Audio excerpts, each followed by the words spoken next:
What's going on, y'all? Welcome to another episode of Stats and Facts, where we have all the stats. And we have all the facts.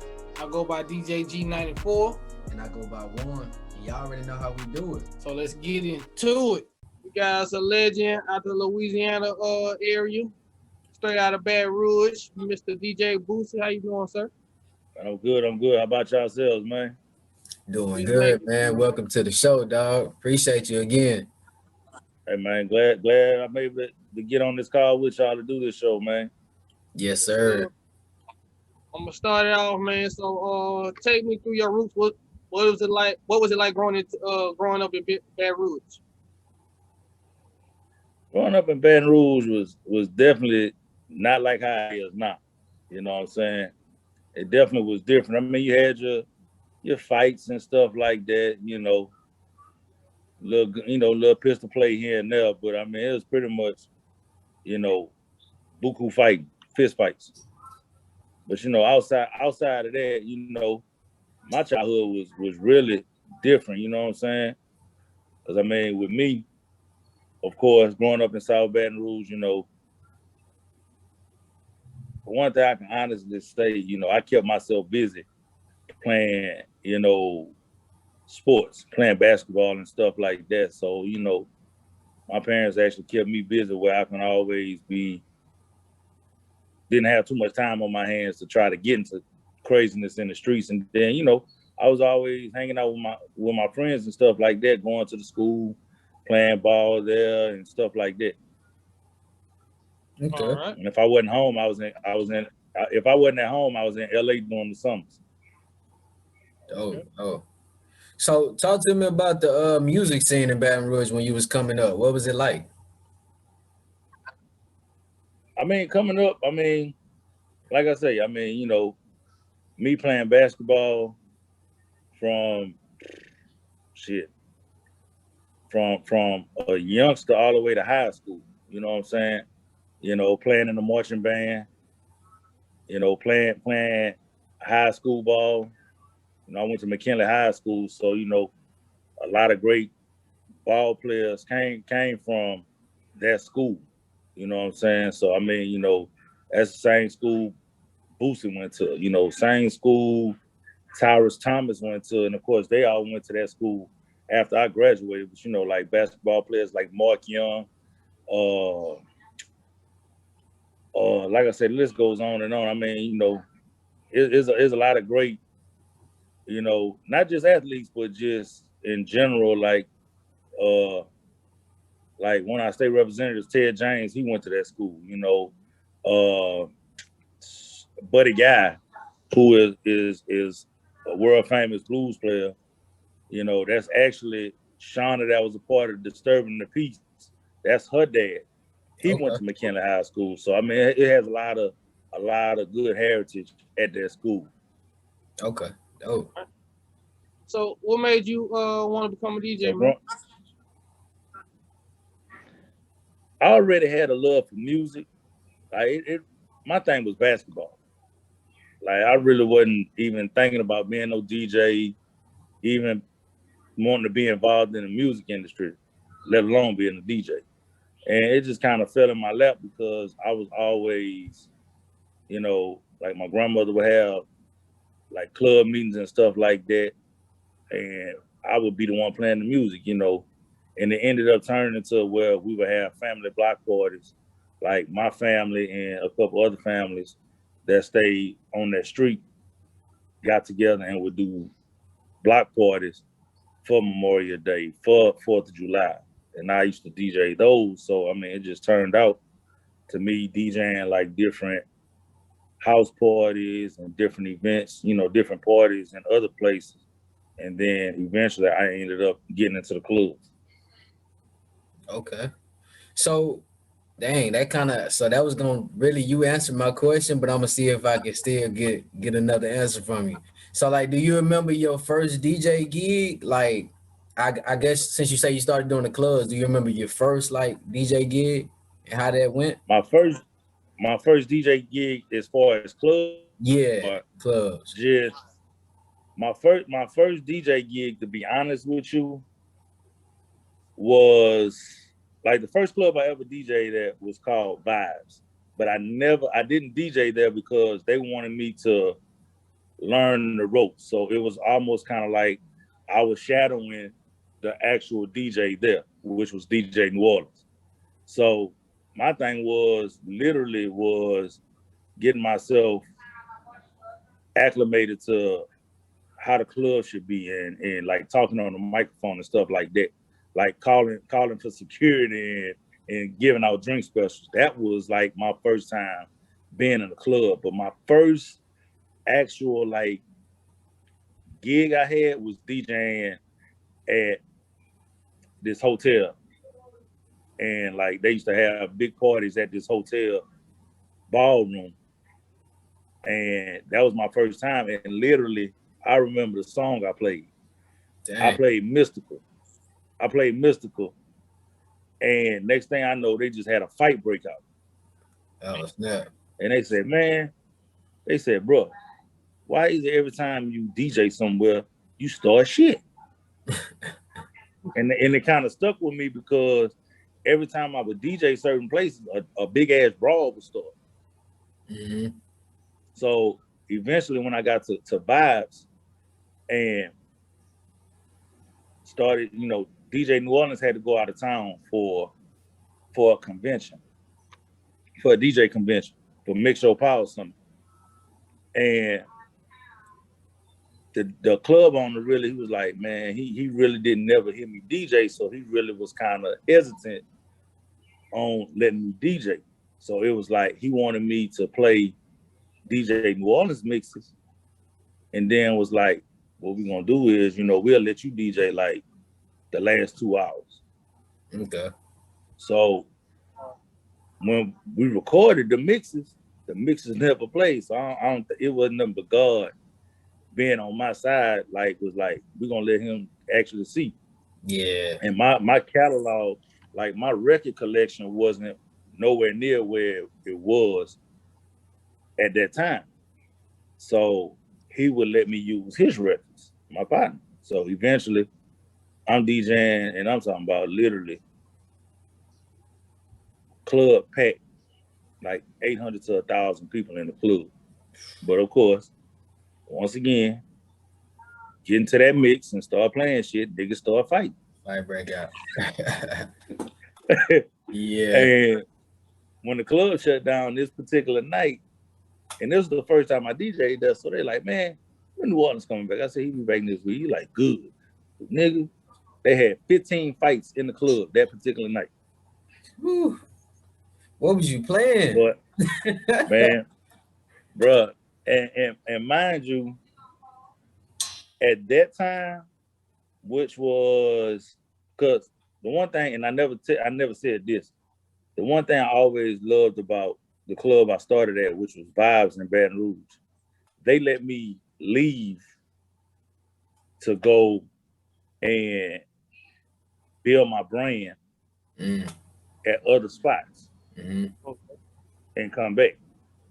Like I literally worked at this club for 11 years. Wow. I was there from 2000 to 2011. Okay. But the first 4 years, they let me leave to go do my thing. Yeah. So I wound up DJing at other clubs. And whenever I didn't have to DJ at the other clubs, because the other clubs ended up getting shut down, not because of me, but they just ended up getting shut down. So they would let me come back. And when I came back, I had a following. So I DJ'd at just about every club in Baton Rouge. And when I come back, it just literally, like 2004, it took off because I was able to DJ not only there, do wedding receptions and stuff like that, but I started DJing in New Orleans. I started DJing, like I actually got a chance one year to DJ Lloyd Banks' album release party for the BET Awards. Oh.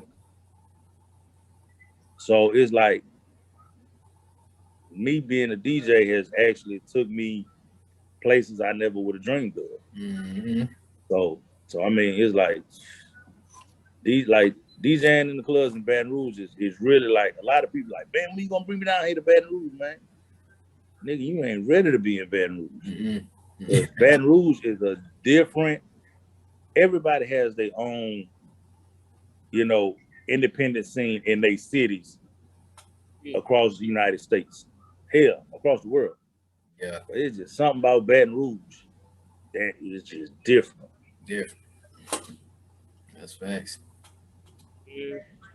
So tell us, man, what was your experience like being at 94.1 at radio station?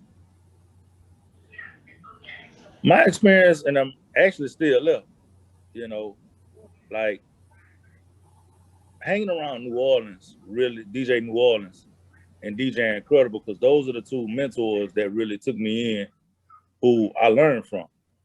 And like literally just hanging around them, like I was hanging around them like 99 and 2000.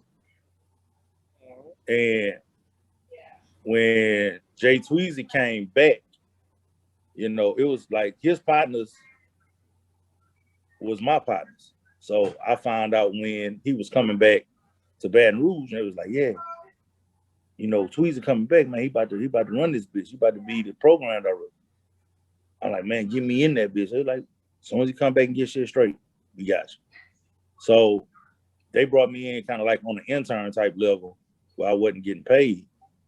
And eventually I started out as a mix show DJ on Big Cheese show on the weekends.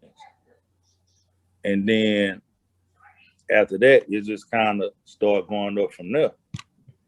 So, you know, like literally, and like I said, I'm still at the radio station now doing production on top of everything, you know, the other stuff I already do.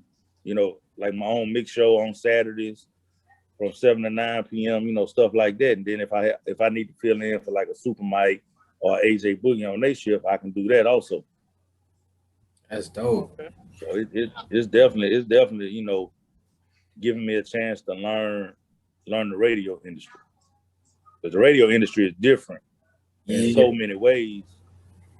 And, you know, I hate that the artists of today don't understand how important radio really is. Because they figure, you get you some spins on, you get you some streams and stuff like that. They figure that they pop. But they realize like your money is really coming from radio spins and you know, publishing and stuff like that. You know, so I mean, if you got a record playing around the whole country, you know, you got your record being played around the world through radio, you getting a check every time it plays. Mm-hmm. You know, so that's the one thing I wish the artists of today, you know, they think because, you know, you got the #1 TikTok song and, you know, you got this and you got that, you doing something.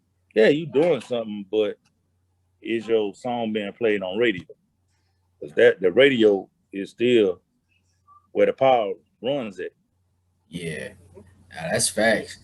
I can say that, like, cause I'm an upcoming artist myself, man, and I remember my first time hearing my song on the radio, and that whole experience, like going to the DJ, asking, you know what I mean, how to get on the radio, then actually getting it played, and to hear it, like, yo, like this, I'm on the radio, like that was a goal, like going up before, like social media and the streams came, like the goal was to be on the radio, and then work it.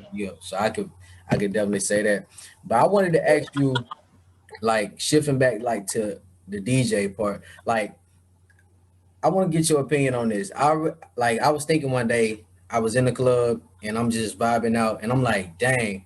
And also my homie, he's a DJ as well, and he DJs a lot. So basically, I was sitting there, I'm like, dog, I don't think people really understand the true skill you gotta have to be a DJ. And what I mean is like you got to keep everybody going, like you got to keep everybody vibe going. Like it's not easy. Like that's basically what I'm trying to get at. And so I wanted to get your opinion on that. Like people don't really understand the skill behind it. Yeah. Like a lot of people think because okay, you play these certain records and you got the club popping. But my thing is, what I learned is, can you detect new music and break that? You know what I'm saying? Like anybody can play the same 30 records and get a crowd moving. Anybody can play Juvie Back That Ass Up, or Bootsie Set It Off, or Webby, or Ratchet, or Jiggleate, whatever record, anybody can play Lil Baby records, but can you play these songs and do this and do that too? You know what I'm saying? Like, can you mix and blend these records? Yeah. Like, can you take an acapella of a record and mix it with an instrumental to this record? Mm-hmm. It's a whole bunch of stuff that comes with DJing, not just playing a song. Yeah.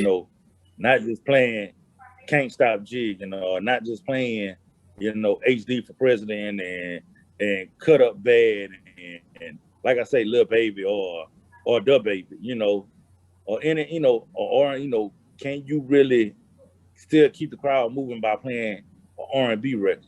Because the thing I look at is the records I play, I want to keep people moving, but I want to play some of them timeless records too.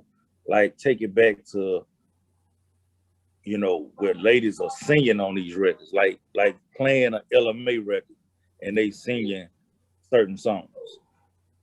Like I say, like you can put me at a blues club, or you can put me at a thugged out club. I'm gonna rock that bitch, hands down. That's a skill, man. It's just everybody wants to stay in that bubble and not go out that bubble. You want to still play. Like, I remember somebody asked me, like, matter of fact, I was on the phone with one of the artists that I know, and he like, man, the problem, like, one of the biggest problems we have is, like, we don't have DJs that want to break records. And like I told him, I said, well, shit, the DJs that break records are not in the club. Because the one thing is, certain clubs and certain promoters, they don't want to pay. They don't want to pay the DJs what they ask for. You know what I'm saying? It's like, if you can go get an artist like TG Commas 10 grand, then why you can't give me at least 800 to 1,000 grand? Because I'm in that bitch rocking from 9 o'clock or 10 o'clock till the lights come back on. Yeah. That's right. It's so much that DJs don't understand play in their corner. So it's like, it really just baffles me on how it go. Mm-hmm. And it's like, back then you used to get paid $500-$600 to DJ at a club. So now, shit, they barely want to give you $100, $150. Like, nigga, my gas costs more than that. Yeah. Tripping. So, man, tell me what was it like, how you got the connection with one of my favorite record labels, No Limit Records. That's just me. That actually, I'm gonna say what's so crazy though about that whole connection, because my connection to No Limit is actually brought two different ways. Like, my connection with No Limit, I was cool with the promotion team and the artists at No Limit back when No Limit was popping and they was living here in Baton Rouge back in the 90s. So, like, I was cool with Mac. I was cool with Mr. Magic, C Murder. Like I say, the promo team. Like, the only artist I would never see was P, Silk, Mill, and like the producers. Like, I was cool with Fame. I was cool with Gambino Family, Prime Suspects. Peaches I had been knowing before she even signed to No Limit. So it was already genuinely, I had knew all of them prior to that. And then in that whole mix of me DJing at Vibes, I ended up meeting Mac and Magic, and me and Magic exchanged phone numbers, and we always stayed in contact with each other. So he was like, "Man, I'm gonna open me up a club, yada yada yada, whoop, whoop, whoop." So in the midst of them first 4 years that I had left Vibes, Magic's club was one of the clubs I wound up going to DJ at, which was called the Boom Boom Room, which is off of Gardea Lane here in Baton Rouge. So I was his DJ at first. Okay. So that's how my connect really started with No Limit. And two, I was running with CeeLo back in the day too in the concentration camp when Young Bleed was with him. So that was my other connection. And then my boss at the radio station at the time, Jay Tweezy, he the one who brought me in to be Master P's DJ. So that's how two, three different ways I ended up being involved with No Limit. Okay. Hey man, I already know you had a time of your life them 3 years. Cause you know between 97 through 99, that's when No Limit, nobody could touch you. You know, Cash Money came out. Yep. Yeah, yep. But P, what a lot of people don't know is P really changed the whole game of the artist being paid. Like artists wasn't making. I mean, even Snoop said in the interview, "Man, wasn't no niggas seeing no money. Wasn't nobody seeing no money." Because I mean, even Snoop, when he was with Death Row, he didn't own shit. Everything was in Suge name. Mm-hmm. But when he got with P, everybody who had houses, cars, it was in their name. It wasn't in P name. He put them in their name to help, to build their credit up and stuff like that. Yeah. And it was almost like he was 50-50 partners with them back then. Mm-hmm. So I mean, it's like to really be hanging around a lot of them back then and still be cool with the majority of them now. And even cool with KL, cool with Moby Dick, Craig B. Like, I mean, I'm cool with all of them. Me and KL, we the tour DJs for the reunion tour. Okay. So me and him split. Like, he's Mystical DJ, I'm P's DJ, but we both split responsibilities for each artist that's on that tour to DJ for them also. Uh-huh. Oh. And I seen a couple of videos too, man. You and KL be doing y'all thing. Know what to play and stuff for the artists. On too. Yep. It'd be different people that be video and stuff like that, but I'm the more outspoken one at the shows because I talk the most shit.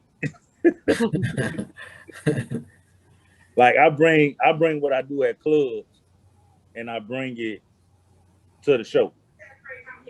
Because just like when P has a show by himself, I'm P's hype man. Like, P don't have no hype man. I'm P hype man. I'm the one hyping the crowd up. I'm doing all that before we get into the show. All right. And hopefully, since the pandemic is slowly, somewhat fading away, and we getting back to normalcy, and we get a lot of these tours, put back on the calendar, everybody get a chance to see that. Yeah, that'd be dope, man. I think it's a large amount of people waiting on that reunion for sure. So, but I wanted to ask you, man, like, what would you say is the biggest difference now versus when you first started radio?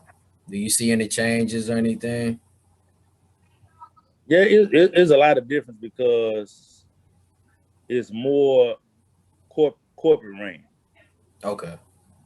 Makes It's sense. more corporate ran. Like, not saying it wasn't corporate ran when I first got there, because you know you had to literally abide by what the people up top was saying, but you know it still was like a little flexibility when Tweezer was there compared to now. You know, they like us as mixers, they give us a little flexibility, but it's like you can tell it's corporate ran because it's like the same songs over and over and over and over. But it's the Yeah. business. Yeah. Right. True. It's the business. And I mean, you know, you dealing with a lot of you trying to find every which way to try to keep an audience locked in and Mm-hmm. tuned in to the radio. Yeah. Because I mean, you fighting satellite radio, you fighting, you know, the playlist on your phone and stuff like that. That's facts. Fighting title, Spotify, so much. It's so much you fighting, and it's like really and truly the only time people really, to me, look at radio is like when they can't turn to nothing else. Okay, you have a big storm come through, and then to knock all your power off. Well, you got to save your energy on your phone. So what you gonna do? You gonna turn the radio on? Yeah. Right. That's true. That is true. And got a good question for you right here, Boost. You for Louisiana, man, you pulling a DJ Cali on us. You bracing and try to break a couple of Louisiana artists because you got a little hot record out right now with Titanic and LeBan's busted wide open. So what made Yeah, you want to do that? I actually kind of been off and on dealing with it because I actually did a record with my partner who is my business partner also, Lakeith, Okay. and we did a record. He produced a record called Drunk and High, and I had Level, Dirty, and Gangsta on that record. And you know, it did a little something. It didn't do too much, but I was kind of dipping into it, you know, some years ago. And you know, I did some other records too, which I have a record with D1, China White, and Adrian Bagger called "Stay Prayed Up" that I put out last year. Shot the video also for that, and you can catch that. You know, you can go to my YouTube channel and see that. I also decided to kind of do something that a lot of artists wasn't doing, but also you didn't see like a DJ Khaled or Drama or any other DJ. And not saying, you know, they didn't think of the idea to do it, but they just kind of didn't touch it.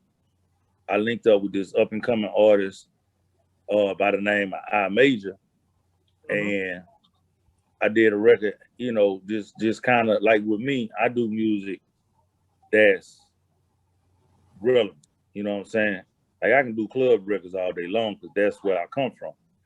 But I'm also from the streets of Baton Rouge, so you know, as a parent that have kids, I want to teach my kids about what's going on with the George Floyd situation, with the Sandra Bland situation, you know, and so many other situations that have happened, not only here in Baton Rouge, but just around the United States. And, you know, I did a record called I Can't Breathe. And, you know, my partner, he, you know, I Major, he spoke facts on. You know, I just released another record a few months ago called They Don't Care About Us. And what made me actually come up with that record was I was thinking about the Michael Jackson They Don't Care About Us. And X-File was the producer on that record, and I got I Major on this record. Of course, I Can't Breathe. I have I Major and Max Manelli on that record, and Maud did the production on that one. So when I did the They Don't Care About Us record, it's like the music I wanted to make, whether it's now almost kind of like Tupac in a way. Like when you hear certain Tupac records, it sounds like Tupac's still alive and he's relevant. What he said 30 years ago, 30, 40 years ago, is relevant now to what's going on in America. So what I ended up doing with those two records, and it's like everybody keeps saying when doing these interviews of different police involved crimes, they was like, I can't breathe. So it's like it's not just George Floyd, but it's so many other people that are saying I can't breathe. You know, just like all kind of other stuff that's starting to happen now. You know, whether you LGBT or whether you know, whatever. You know, at the end of the day, they don't care about you. Facts. You know what I'm saying? So it's just like, you know, we had an incident here in Baton Rouge where two guys, like some guys got killed at a pool party and they killed a 1 year old girl. So, you know, like they ended up getting all 6 people that was involved. But it's like, why should it take a 1 year old to get killed for you to want to come out and put the person that's really endangering other people? Why you don't want to put them behind bars? That don't make you no snitch. That make you, you know, somebody that's protecting your community. Mm-hmm. So, you know, they don't care about us. Speaks on so much stuff, from stuff that has happened like Alton Sterling all the way to and so much stuff that didn't happen. It's You know, so long, that man. we speak about.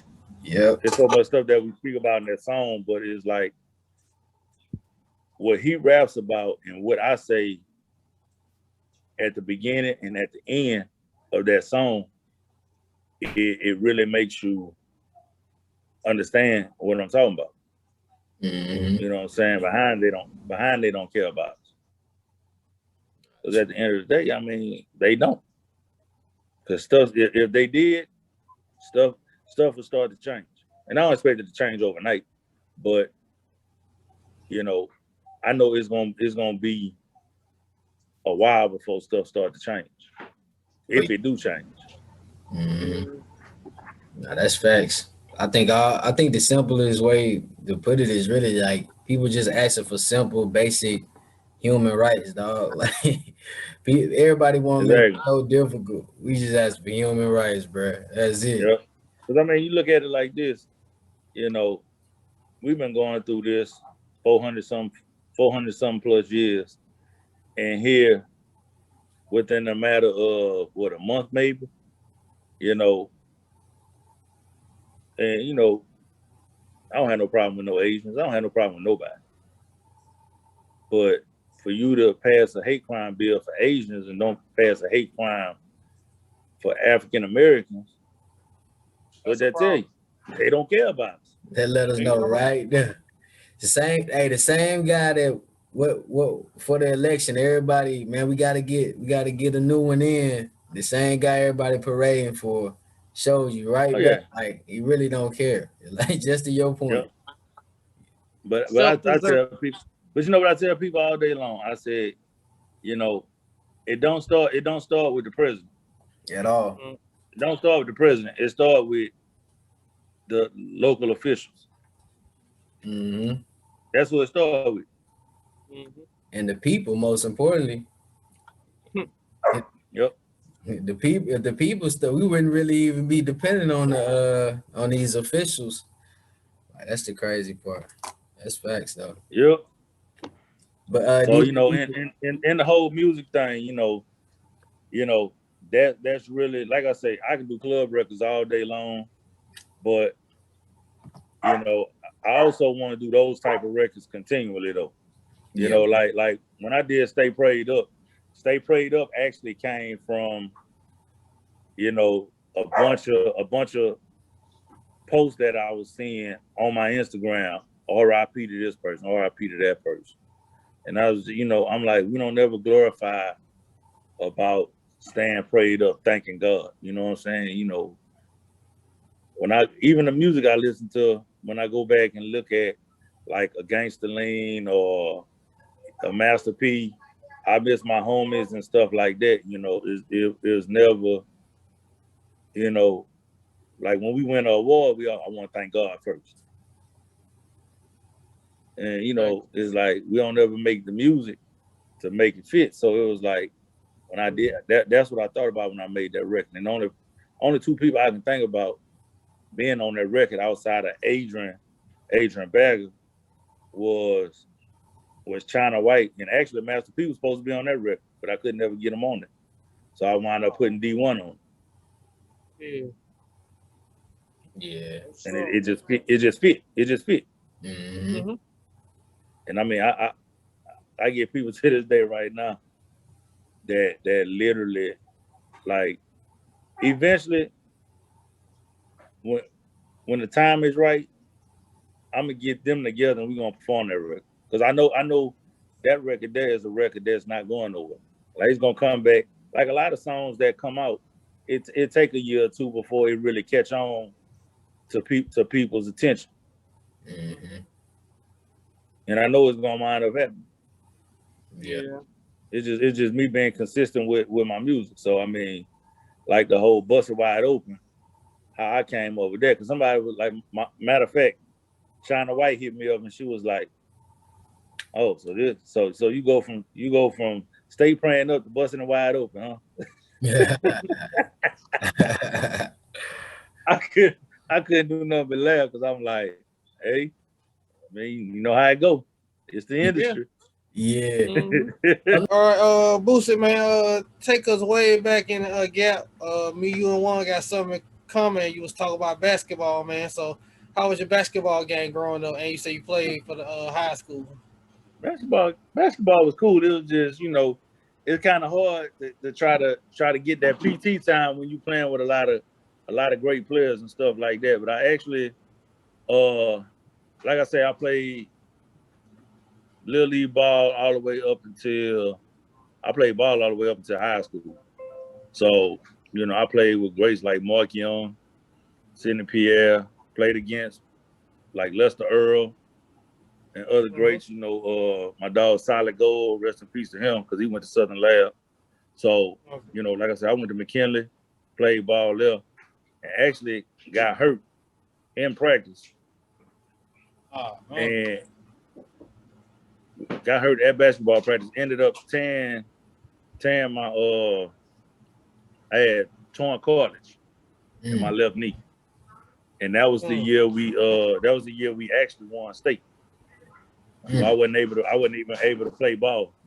And back then, in them days, like how everybody getting the rings and stuff now, they wasn't giving out the rings like that. You would just get the patches and stuff like that. So, coming up, I had a pretty good game. Like, my thing was I was the outside shooter. Like, I was a 3-point shooter. So I key you with them threes all day long. And I had a good pass too, though. Yeah. How tall are you, by the way? We got all the your interviews sitting down. So you're like, what, 6'1" at the most? No, I'm actually 5'11". Wow. I'm 5'11". 2 inches taller than me. 5'11". They had you at point guard, or you went to the two? I was a shooting guard. And small forward. Okay. Oh, wow. That's interesting. Yep. Small forward at 5'11". They probably had 6'2" forward, huh? And you can stay in front of them. But the thing was, back then, you had tall players, but they wasn't like how they are now. Yeah. You know what I'm saying? Like, you had a few tall, like I say, you had like cats like dudes on my team like 6'6", 6'7". And it was like when they bring you in, you play small forward or shooting guard. Mm-hmm. And then, like, the offense we used to run, shoot, I was never down on the block. I was always on the perimeter. Yeah. So, yep. Oh, so since we talking about ball, often we talk about the NBA on here. So, I mean, right now we in the conference finals, man. You got Phoenix and why am I going? And the Clippers. Phoenix and the Clippers. Yeah, we got Phoenix and the Clippers, and we got the Bucks and the Hawks. And the Hawks. So who your picks coming out of both of those series? To be honest with you, I kind of think it's going, like, who I actually thought it was going to be. It didn't happen. I actually thought it was gonna be Phoenix and the Nets. Okay. Me too. Like so That's wait, that, you saying you thought you saying you had Phoenix from the jump going to the finals? no, hell no. Oh, okay. I had my Lakers but the one thing I looked at is, and I actually had a convo with one of my partners, and I told him the one thing that really was when you think about it, I look at it like this: being that the season was so short, and then you had the bubble season.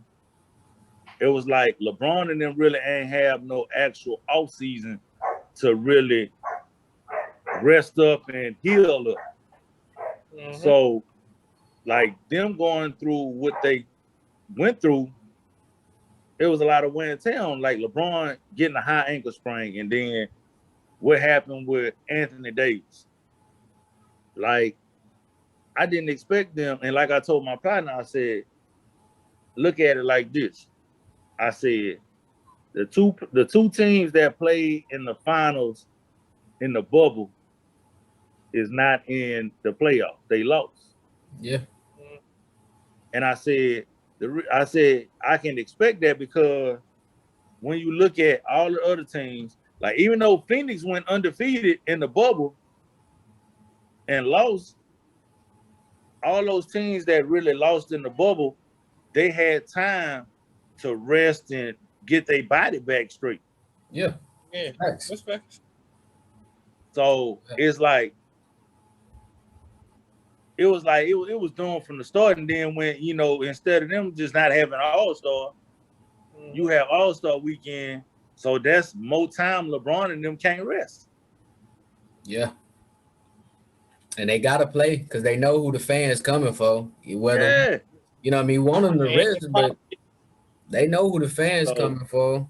But that's but the one thing I was mad about during the off season, I was mad that they did not re-sign a lot of the players they had last year. Like, I mean, like, why you ain't re-sign Rondo? Why you ain't re-sign, this person and that person? Like, I really understand why they Treyas, yeah. But see, the coach, get rid of his ass. Yeah, I agree. Because I ain't think Bogle was no good coach from the jump. Yeah. that ain't nothing but That's white privilege, man. White privilege. Yeah, that's why I got. At the end of the day, I got to give LeBron all the credit in the world because a lot of these coaches he had, they can't even keep a damn job. Like Ty Lue now, but Mike Brown, who else he had? Yeah. Yep. And Mike Brown actually he got a job. Yeah, he assistant coach with Golden State. Like the head. Yeah, the head coach. It was some dude like from overseas, and then that's where they got Ty Lue. Oh yeah. LeBron wanted him gone. No, that was the problem. They wanted him gone. Yeah, David. And that's how Ty Lue got the job. Yep. But to be honest with y'all, Boot, I'm a sucker when it comes to the Lakers. I'm a Celtics fan, so I was happy his head ass went home in the first round. That's why your ass at home with us too, Negro. I know. Yeah. Hey, man, and look, you see what just happened. You seen what just happened a couple days ago. Yep. And then got Kemba Walker ass out of there. Oh, I don't miss his ass, bro. So he's gone. He stay hurt. Yeah, he went to OKC. Yeah, matter of fact, I don't care. It was supposed to be Boston and LA in that damn bubble. He was the main reason why we lost. Tyler Hero. I mean, and see, I wonder what's gonna happen with Ben Simmons because he the reason why the Philadelphia lost. Yeah. He got it. How you don't take that shot right at the goal? Man, look, he got to do what Giannis did. Giannis isn't the best shooter, but at least Giannis can hit some kind of threes. For Ben to be that big, dog, and you can't really, all you can do is pass and defend, like. But you know what though? I'm gonna tell you what they other kills is too. Oh boy, he need to be on the blocks. Thank you, Embiid. I know that's what you're talking about. Embiid needs to be on the blocks. We talk about that every time. That's like saying, "Hey, Shaq, go ahead and shoot these threes." Exactly. Nigga, we need your big ass on the blocks. Boosie, I'm glad that you said that because I asked DJ like a few weeks ago. I said, bro, nobody's saying it, but if he terrorized that paint, dog, we probably looking at another baby Shaq, dog. And he can do Yeah. more because he can Because when shoot. you think about it, there's not too many people. Like the one thing you can honestly say about Shaq being on the block, and you can put whoever you want. I don't give a damn they 7 feet tall or not. But could nobody stop big ass Shaq Thank with you. his Nobody. huge body? Nobody. And even though Nobody. Embiid don't have a huge body like Shaq, Mhm. he can build himself to be that power player like Shaq was. Yeah. Fact. Shaq And done he's been, a better free throw shooter. Shaq done been triple team and everything. Because the whole Back thing to is, Shaq when you think about it, if you got Embiid on the blocks, you got Curry on the perimeter, you got who else they got? Eddie Green, Tobias. by his Yeah, you got ass. Green. Yeah, like you got so many people you can put on that perimeter. You know, including Ben Simmons. You ain't got to worry about that. Ben Simmons can go to the hole. Cut to the basket, stuff like that. They gotta So figure it out. that was that killer for me. But I actually think it's gonna be the Clippers ain't finna beat Phoenix. I'm sorry. Nah, they not. They not. Like I think it's really Phoenix- gonna be Phoenix and Milwaukee. I got Phoenix winning it all. So Man, if Phoenix playing the way they playing right now, and then I And really they playing like they playing without Paul. yeah, yeah. I don't know, man. So when Paul come back, no, I said in the offseason, I said Paul going to them was the best move Oh yeah, because all it's gonna free up Devin, and that's exactly what it's been doing. mhm. it's that, and that key factor is Cameron Payne, dog. Like he got some respect from I think everybody, Yeah. right? Because Oh yeah. nobody seen that coming. I know I did. That boy. His ass is G League, bro. You Like, talk about redeeming yourself and your career. Really, him and Jordan Clarkson, like they done turned into some whole other NBA players, dog. And yeah. see, I'm gonna tell you who else is a killer. He a silent killer though. What's your boy name? 99. Jay Crowder. Came from Miami last year. Yeah, Crowder with the Crowder. dreads. Yeah. Yeah, Uh-huh. Yeah, he a silent killer. The energy guy too, man. You know, Yeah. he play hard on both ends. yeah.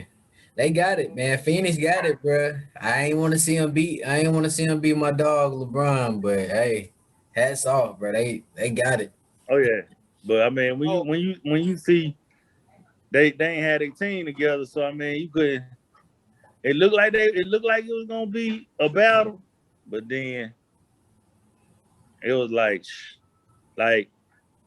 if Paul wouldn't have came back, they was gonna beat him. Yeah. Yeah. But when Paul came back, that was the rest. Hey, boo, I actually had Lakers and the Nets in the finals, but they was healthy. Everybody had Lakers in the next prior to AD getting hurt. Yeah, AD got hurt. Then look, Kyrie got hurt. James Harden with his bad hamstring having ass. So, But all of them, man, most of them is the players who they went deep in the playoffs last year. Come back, you got to play 72 games. Like, come on, bro.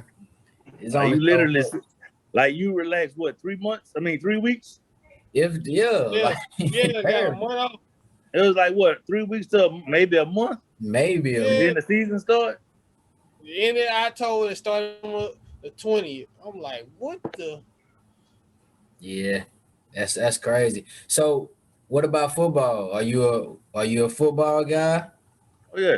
Same thing. Who your squad? Who that? Oh yeah, yes I'm sir, not surprised. yes sir. Well, we down the bound. Come on, man. So you know I on. gotta ask the obvious question, man. How you think we're gonna fare without Breeze this season? I think we're gonna be good. I think we're gonna be straight. Shit. I was glad Drew Brees retired. Ah, I said, hey, you gotta. I wanted him to retire 2 years ago. Look, you got to speak on that because I was having a hard time on this show giving my opinion. I'm like, dog, as a Saints fan, we know what Breeze looked like and what he looking like now. And this ain't it, dog. Mhm. And see, his wife spilled the beans, so that it came out when she was like, "Oh, he had this problem and this problem and that problem." Yeah, it looked like But my thing was, I think he should have retired the season before last when they still had Bridgewater, Yeah. and they should have kept Bridgewater, kept Taysom Hill, and drafted a quarterback. DJ. What was that? Wasn't that what I was saying, bro? Yeah. Hell, that just keep it 1,000. Y'all ain't been to Super Bowl since 2010, so hell, every year it be y'all get cursed every year for some reason. Yeah, y'all supposed to have about the last two Super Bowls, the But last I'm 3 years. gonna tell you, Yeah. yeah. And I mean, like to be honest with you, what made year before last so hard was because when you think about it, Thomas ain't had no help. No, he never did. He ain't had no help. I mean, you had Ted Ginn Jr. and Ted Ginn Jr. wasn't the player that he used to be. Yeah, we needed Miami tag in. And as a matter of fact, if I say in We my needed opinion, Carolina just Ted Ginn. That one too, yeah. yeah, if y'all would have had if he would never got hurt at camp, Dez Bryant, and he just an option still that's helping Yep. Michael Thomas out. Yeah. You never know what could have happened. Yeah. See, if he would have came, they was gonna win. That's what Because I'm the whole saying. thing is, he was a straight decoy. Yeah. Like, how you gonna double team Mike Thomas and leave Dez Bryant by himself? Yeah. Yeah. Yeah, y'all been cursed for the last 3 years, bro. Yeah, missed tackle and a bad call and a penalty. Y'all ain't get that penalty call. I take this over. I will say though, I will take these past seasons we had over those, like, I want to say after the Bounty Gate. We won the Super Bowl, then they hit us with the Bounty Gate, and we sucked for like 3 straight years. We was like 7-9, dog. We ain't had no defense. Drew Brees was breaking all the records, and we couldn't stop, not a soul. So for us to be good on offense and defense now, we just got to improve just a little bit, and we gonna be straight. Yep. It's gonna be interesting to see who the quarterback gonna be. But the one thing I look at, I don't think Taysom Hill need to be the starting quarterback. Thank you, Because James he showed me last season his objective. Yeah. His objective was him first and everybody else second. He's a good guy for what we had the most success with him for. And that's throwing him in for them trick plays and handing it off to him and letting him do his thing. But for us running, he good from 20 yards out. Yeah, Jameis got that experience. Jameis just gotta tone down the interceptions. That's all. That's it. Because I mean, you look at Teddy Bridgewater and what he did, and you look at what what's his name did last season, Taysom Hill, and it ain't no comparison. Even with him just losing one game, it's still no comparison because when you really look at it, Teddy Bridgewater was thinking about everybody else first. If I don't catch nothing, then I'm gonna take off. Facts.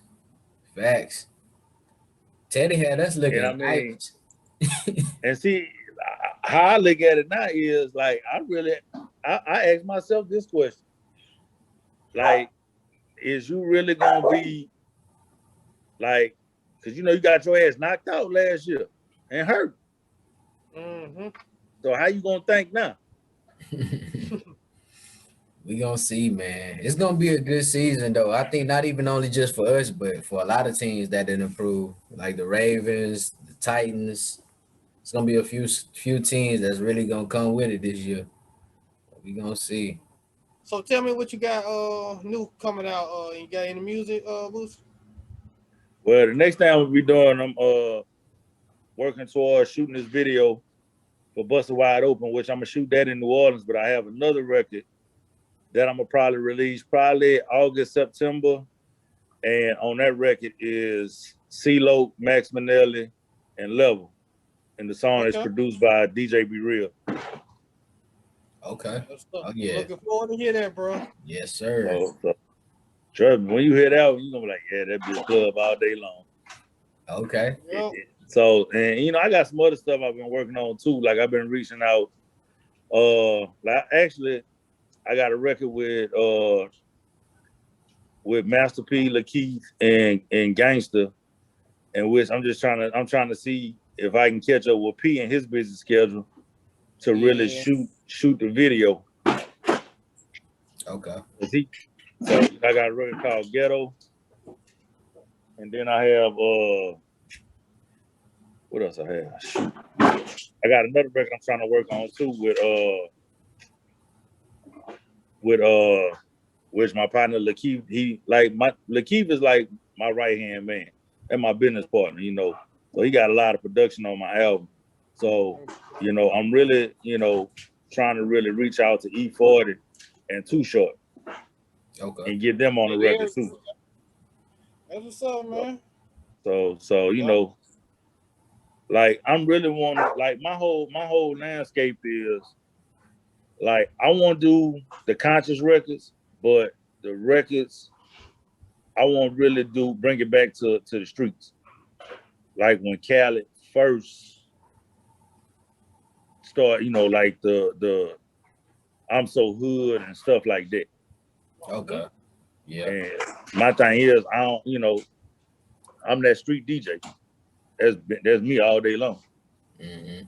So, and eventually I want to be able to really mess with other artists. Yeah, that's dope. We definitely gonna be waiting on that, man. But before we let you get out of here, man, we want to say we thank you for joining us, dog, giving us a little bit of your time. And even though I got my crazy ass dog running around here like he crazy. I just want you to let the people know, man, where they can find you on the socials and where to go get the new single and the other music as well. I mean, you can follow me on the social media. Instagram is DJ_Bootsie, and that's BOOTSIE. A lot of people be like, they think it's like Lil Boosie, but nah, it has a T in it. So that's Instagram. My Twitter is DJ Bootsie. My Facebook is DJ Bootsie. TikTok is DJ Bootsie. And all my music, you can find it all over the platforms, you know what I'm saying? iTunes, Tidal, Apple Music, Spotify, I mean everywhere. It's everywhere. You can find Drunken High, you can find Stay Prayed Up. They Don't Care About Us. I Can't Breathe, Busted Wide Open, all that. You can even go to my YouTube, DJ Bootsie on YouTube, and Street Made Music, which is my label. Okay. Yeah. Well, we have it right there on the screen for y'all, so make sure y'all tap in with DJ Bootsie, man, and tap into the single Busted Wide Open and all the rest of the singles. Like I say, man, we appreciate you again for coming on with us, dog. Most definitely. Oh, and also want to let y'all know you can lock it in every Saturday, 6 to 7 p.m. I'm on KISS 98.7. Of course, that's in Alexandria, Louisiana. And immediately after that, 7 to 9 p.m. on Max 94.1 in Baton Rouge. You know what I'm saying? And you might find me in a couple other places too, because I'm also a part of the Core DJs and the Shadyville DJs. So I'm gonna be on their radio stations real soon too, on satellite. Okay. Yeah. I'm definitely working. Y'all heard it here first. Tap in with DJ Bootsie, man. I'm 1F. DJ G94. And we signing out. Peace.